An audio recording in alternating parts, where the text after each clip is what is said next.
Coming up on the CodeBet Daily NRL Round 11 preview, Phil has just gotten over Canberra's line getting beaten last week and he's back again with us. Yeah, that was a very, very, very, very, very tough pill to swallow, particularly live in person down in the Melbourne studios in a Watch Live party. To watch the Bulldogs backdoor that line was just not on at all. But I'm back. I'm back, baby. It took me 3 or 4 days to recover, but I'm feeling optimistic again, and I reckon I've found some value in this round 11 slate. Phil is very confident. I don't mind the Canberra Raiders at the line in their game, but for the rest of the games, you'll need to check it out because it's CodeBet NRL. It's really good.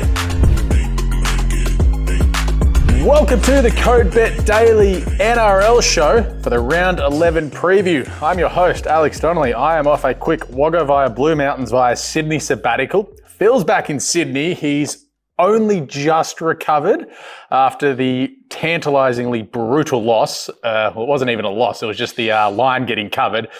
But I'm not even going to ask him about Brighton because it's more about Canberra Raiders last week letting him down. And of all teams, the Canterbury Bulldogs to do you in. How are you feeling, Phil? One of the great shaftings last Friday night, mate. It was enough to just ruin your entire evening. And yeah, it flattened me. I was there in person. We were doing this, live watch party thing, and everyone was up and about. Xavier Savage scored, Rapana scored, all the boys scored, and then somehow the Raiders were backdoored and lost at the line. It was just excruciating pain all round. Great way to start the weekend. A great way to start the weekend indeed. But yeah, how was the Alex Magic round of Wagga? The Magic round of Wagga was 27 hours in Wagga, lobbing at 2 o'clock on Wednesday afternoon. And after my horse crossed the line winning on Thursday, I got one celebratory beer in the owner's room, got my trophy and had to get straight to the airport to fly to Sydney because one of my best mates decided to get married on Wagga Cup Day. So then I missed the 2 wins of Tim Donnelly horses on Friday. What a bad totally friend. Yeah, what a terrible person.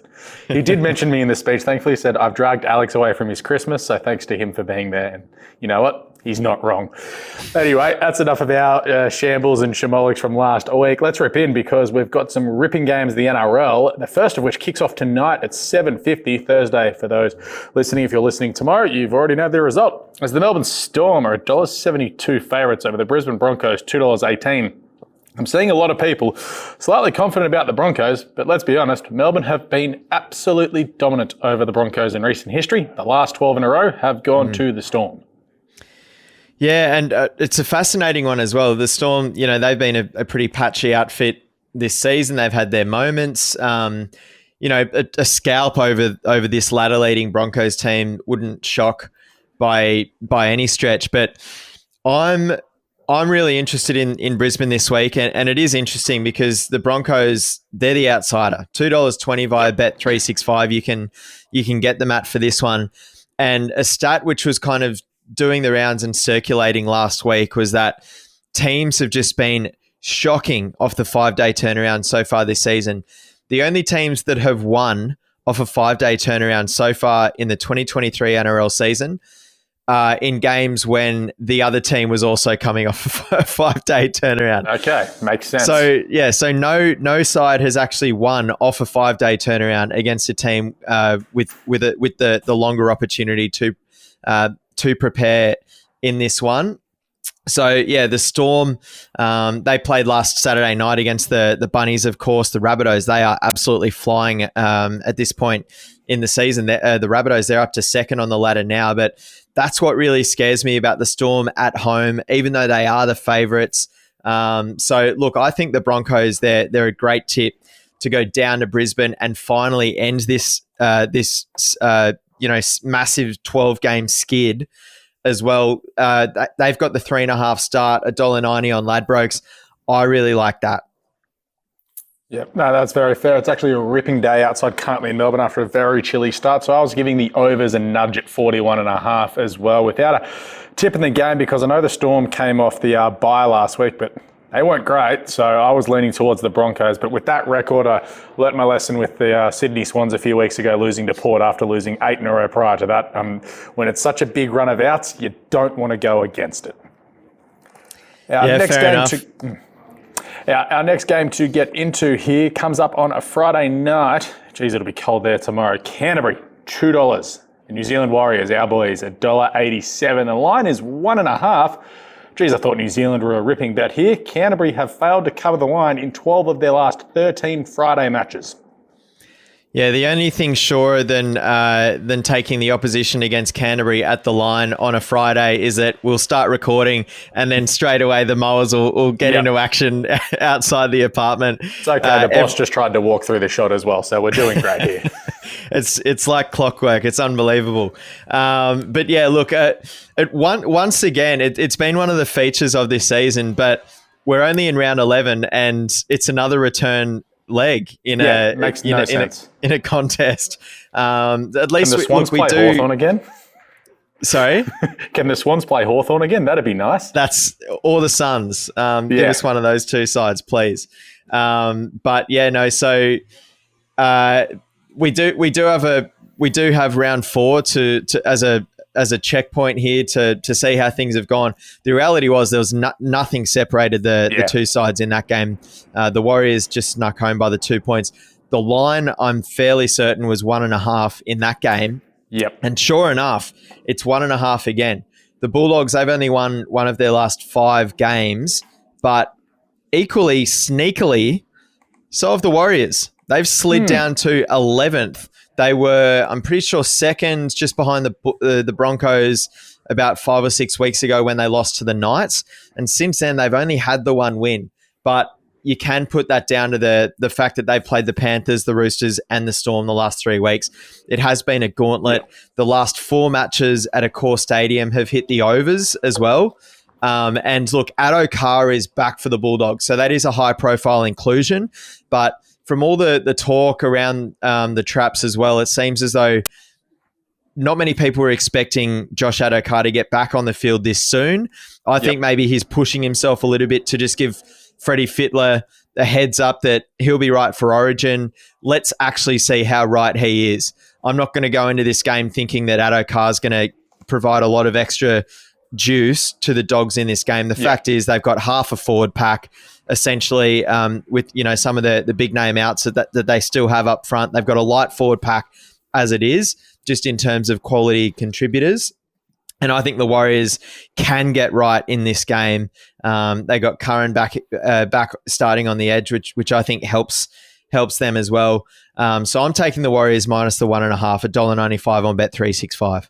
Yeah, pretty keen with you there as we then travel out to Penrith. One of the games of the weekend, the Panthers in a bit of a slump. They're not going great at the moment, shall we say. They're $1.48. Also a team not going great that we're just sort of waiting to kick into gear. Sydney Roosters, $2.75. And I read that Sam Walker has been shopped to the Dolphins this morning. That's a bit wild. The line is 5.5 here. I was giving the Roosters half a chance because it seems very Roosters-esque that they'll just go, oh yeah, we're really good. This is why. And the Panthers, they know what they need to do. And at the moment, they're just in that little bit of a flat spot and they don't need to worry about anything because they'll still be in the top 4 come the end of the year. Yeah, the Panthers, they still have stacked a decent amount of wins, enough to sit third on the ladder. And you would know this through your AFL expertise, but essentially, I mean, unless it's pretty deep in the season, you're basically just looking at percentage to actually figure out how good a team is versus necessarily the wins and the losses. Similar story with the Panthers at this point. Yes, they lost to the Tigers a couple of weekends ago in a match. Obviously, they'd prefer to forget, but their for and against still stacks up with the best teams in the league, basically just outside Brisbane. And they've only conceded 14 points in the last 2 games. Well, guess who the Panthers have this week? A team that's absolutely struggling to score points. I think there's a very real possibility that Sam Walker comes into this Roosters team to try and spark something. I'm not going to read too much into the reports that we've seen so far. I think we just need to hear more at this stage. But look, I don't think it's going to necessarily flip this result. Back out in Penrith, the Panthers, they've been very good out there for a long stretch of time now.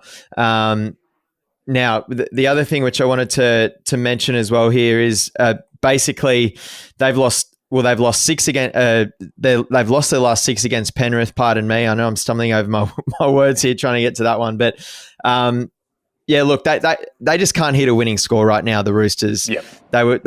Their defense held up in New Zealand a couple of weekends ago to grind out a 14-0 win over the Warriors there. But I like the Panthers at the line here, minus a 5.5, 187 on Ladbrokes. Yeah, we're going to go head-to-head here. I was giving the Roosters a red-hot crack. It just feels very this is where they'd be like, yep, we're really good. This is sort of our when we put the flag in the ground going, yeah, come the end of the year, just remember this. We did the job here. And Origin is coming up as well. So, yes, some of those players need to hit form, particularly the Panthers 5'8", Jerome Luai. And on top of that, it's just a matter of we need to bank wins before round 13. So here's a good opportunity to get one over a team that, in theory, should also be contending for a top 4 spot. Yeah. We move across to a team that has found form, the West Tigers. They travel to take on South Sydney. West Tigers are $6, Souths are $1.17. I mean, it's been a nice 2 weeks for the Tigers, but it comes to a shattering halt here, one would suspect. You'd have to say so. We sort of teased it a little bit earlier on, but if there's a team that looks better than South Sydney right now, I haven't been watching them. $1.17 head-to-head in this one via Bet365 tells you about all you need to know. Even with the 15.5 point start, I think I'm still siding on the Rabbitohs part of the equation. They've got forwards back in the last month as well, just to give that area a little bit more depth. They've got Latrell Mitchell in form. They're just firing on all cylinders right now. So I think it's going to be really hard to go against South. As I mentioned before as well, the last 4 games at a core stadium, they've hit the overs. There will be an extra game at a core before we get to this one with one of the Friday games happening there as well, the Bulldogs-Warriors match. So we could be in a situation by the time we hit Saturday Arvo that the last 5 games at a core have hit the overs. And, I would be shocked if South didn't put at least 30-odd points through this Tigers team and it doesn't sail over the 44.5 as well. So I'm still not frightened off by the 15.5 points in this one. Yeah, very keen on that as well. And the Bunnies have covered the line in their last 5. They're really hitting some good form. And my only concern is it is May. Grand finals aren't one till October. But hey, good teams bank wins. We saw, like in the AFL last year, Geelong did it, and Penrith had their mini stumble in the middle of the year and then just charged through. Saturday evening, North Queensland Cowboys $1.47, hosting St George Illawarra at $2.78. The line is 6.5. How in the hell does Anthony Griffin still have a job? It's been our running gag all year, but honestly, I thought he would be sacked by now. It's getting close. It's getting close, and probably the only thing which has saved him for the last fortnight is the fact that his favourite player Ben Hunt has gained 300 this week. They wouldn't do it in a week where one of their champion players hits 300 games. That would just be cruel. It would be hilarious. Oh, it'd be hilarious. I'd be all about it. But it would also be fairly cruel, particularly given that Ben Hunt has been, throwing his support behind Anthony Griffin. But yeah, I mean, I kind of sent a couple of tweets out into the universe a little bit earlier today as well. It sounds like some Dragons fans are considering a protest because their team have only won 2 games this year. And the reality is they should have been, they should be protesting, but also, yes, they should have been protesting for a couple of years. Ever since Anthony Griffin was hired, he was never up to the job. He should never have been given the Panthers job, let alone a third opportunity as a head coach in the NRL. And all that's happened since then is that the Dragons have fallen even further behind with their development of young, homegrown talents. And they're up against it, going up to North Queensland against a Cowboys side, which appears to have got some of its form back. No, they don't have Jason Taumalolo back. No, they don't have Jeremiah Nane back yet. But the reality is they found something defensively against the Roosters last week.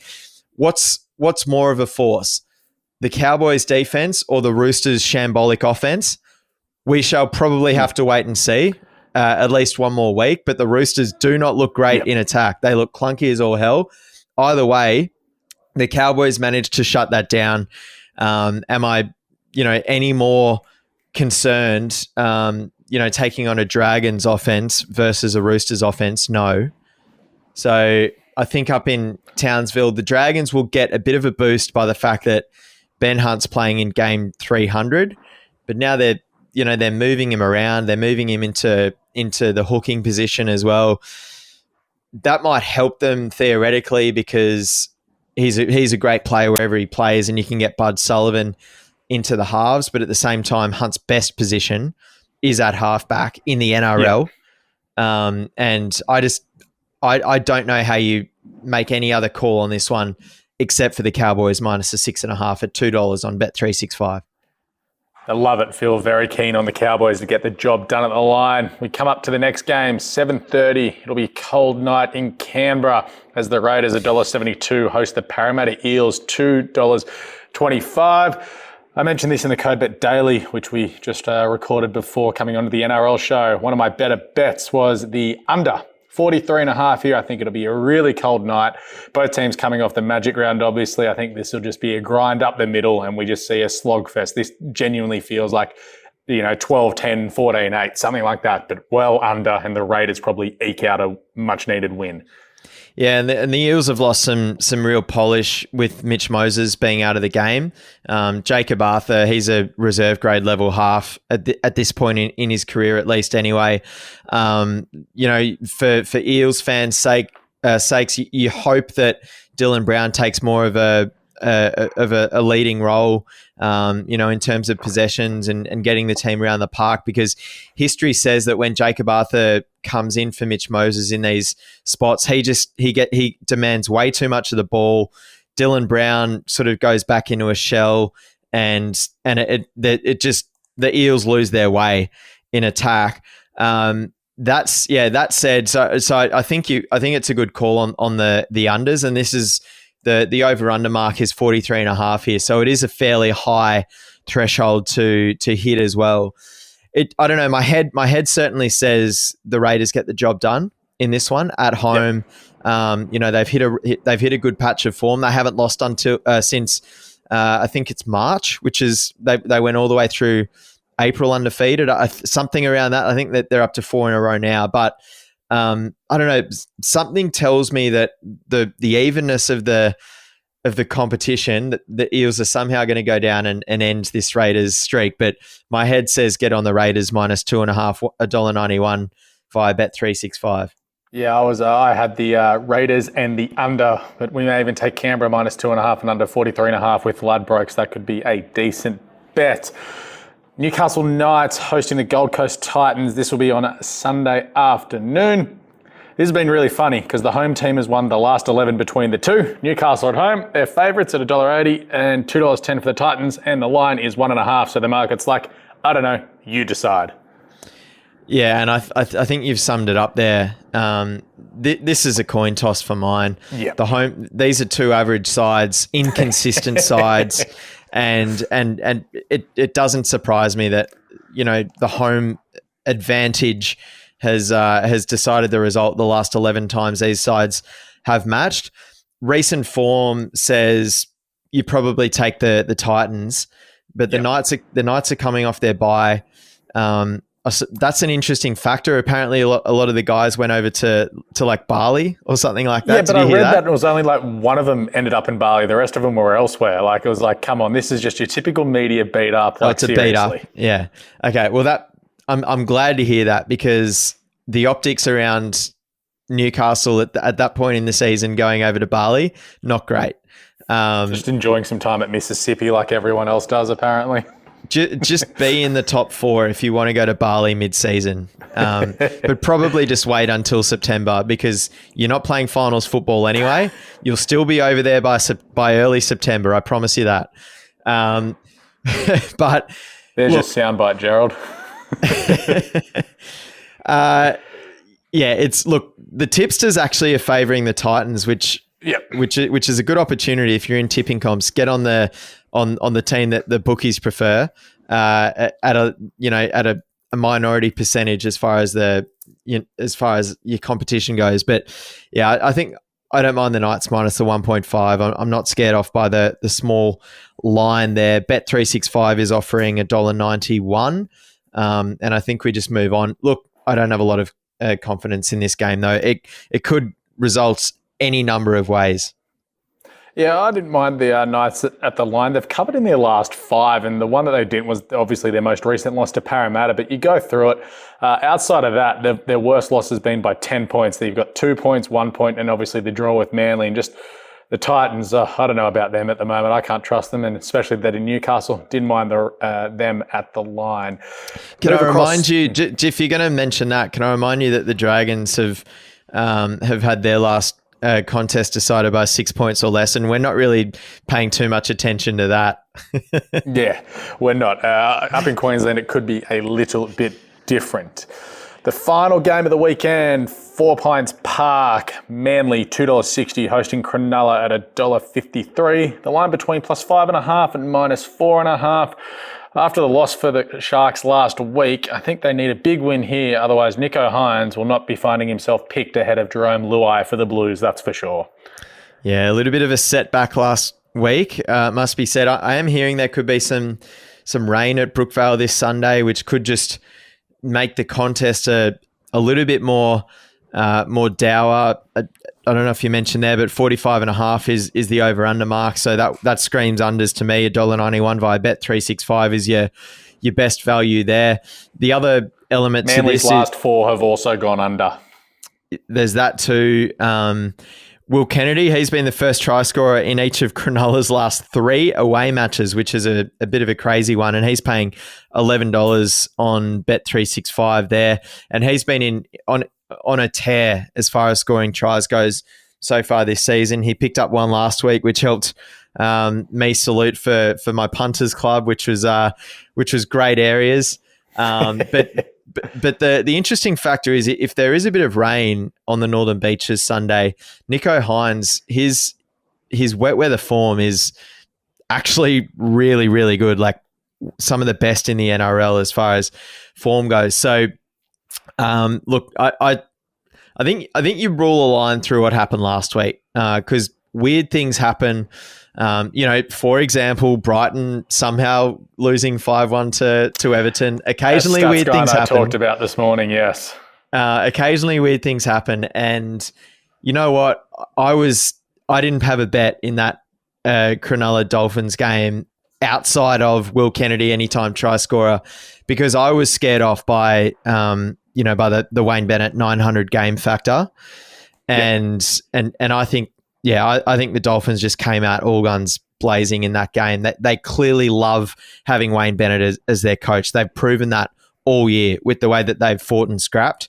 So I think we can kind of rule a line through Cronulla's form in that game last week, and they get back on track against a Manly team which is just missing key personnel left, right, and centre. Tom Trbojevic is obviously well below his best. No Jake Trbojevic. To run differently and teaching himself how to do that, which hardly seems ideal to do in the middle of the season. No, that was why he went over to Philadelphia in the off-season or pre-season because he just saw the comment this week. It takes about 6 months for stuff to get down to Melbourne.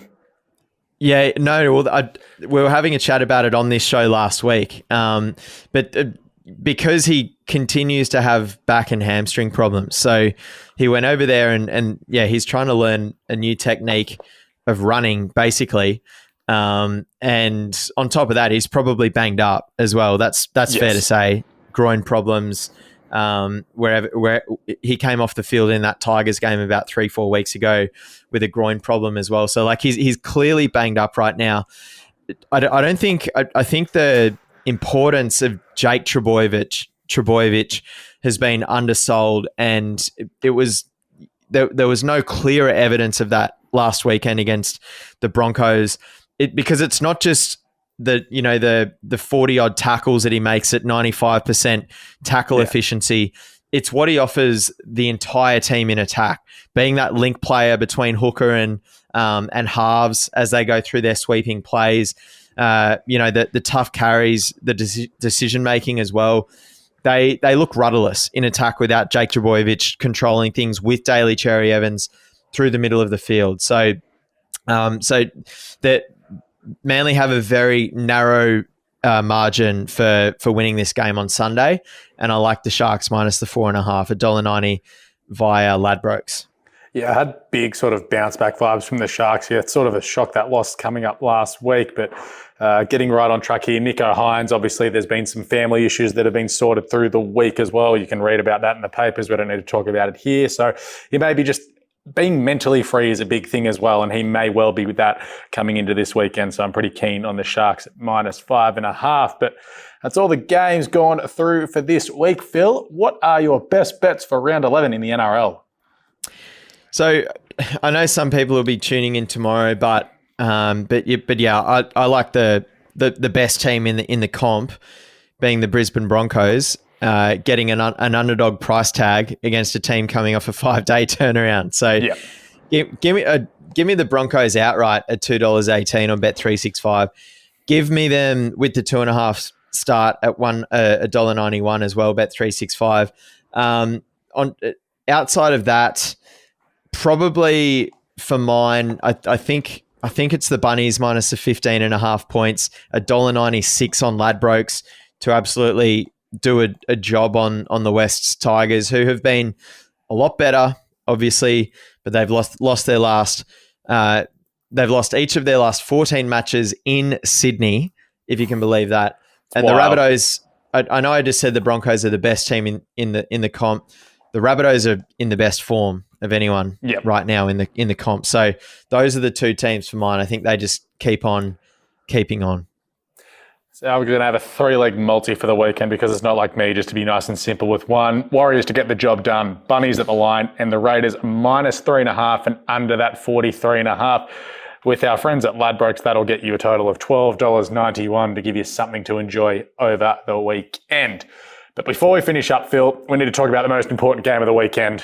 Arsenal taking on Brighton. You must have absolutely no confidence because StatsGuy and I had a quick look at it this morning. Brighton's last 3 games, 1-0 win, 3-1 loss to Notts, and a 5-1 loss to Everton, coming up against an Arsenal who technically are still a chance at winning the title after winning at Newcastle last week. Yeah, Arsenal did a job on us earlier on in the season as well. I think that game resulted 4-2 on New Year's Day. Or 2, there you go. That said, yeah, like there were right the way through Brighton's insane season, there have been sort of defensive problems from time to time with the ease in which some teams are able to counter. Brighton are always going to dominate possession, just the style that they're playing. But I do believe in lessons being learnt, and they would have had to have learnt a lot in that loss to Everton. They've got enough time, I think, to sort of turn things around. There's no doubt that it's going to be tough against Arsenal, but I do think they figure some things out. Their starting lineup was weird. De Zerbi made 4 changes at halftime, and they certainly did look a lot better in the second half. It was just one of those freakish things where everything that Everton did just went perfectly well. Like, it was just crazy. I think they had about 5 shots on target and scored 5 goals. So I think they can. I think they can squeeze out a result in Arsenal. What's the line? What's the line saying? There'd be those the handicaps with Bet365 that you can get where you get the minus 1.5 or minus a half. So if it's a draw, you do get the job done. But I can look that up. But my worry for Brighton was I think it's their 4th game in like 12 or 13 days, something ridiculous. They've been playing a lot of football given their FA Cup commitments and everything else. So I just thought that's going to catch up to them. Arsenal have been chilling, just hanging out at home since that win a couple of weeks ago. So the line for Brighton, that plus 0.05, is $1.92 with Bet365. So you get the goal head start, basically. I don't mind that. I think they can. I think they can get a draw out of it. I'm not saying that they can go and win a game of football at the Emirates, though. To get my full rundown of that game, check out the EPL show and the CodeBet website, because it's a pretty good website with a lot of stuff going on there. But Phil, it's been great to have you here once again. Shame that we missed each other last week. We'll have to just basically yell at the boss to do another NRL live stream to get you down here. But thanks for dropping by for round 11 of the NRL. Shout out to Gerald for producing. Thanks to me for being on my third show for today. Leo, who's falling asleep in the corner. But as always, gamble responsibly here at CodeBet. Check out all of our podcasts through Apple Podcasts, Spotify, Stitcher, everything else. I make some up at the same sometimes like that. Check out our social medias as well. But we'll catch you in a little bit. It's CodeBet Daily, out.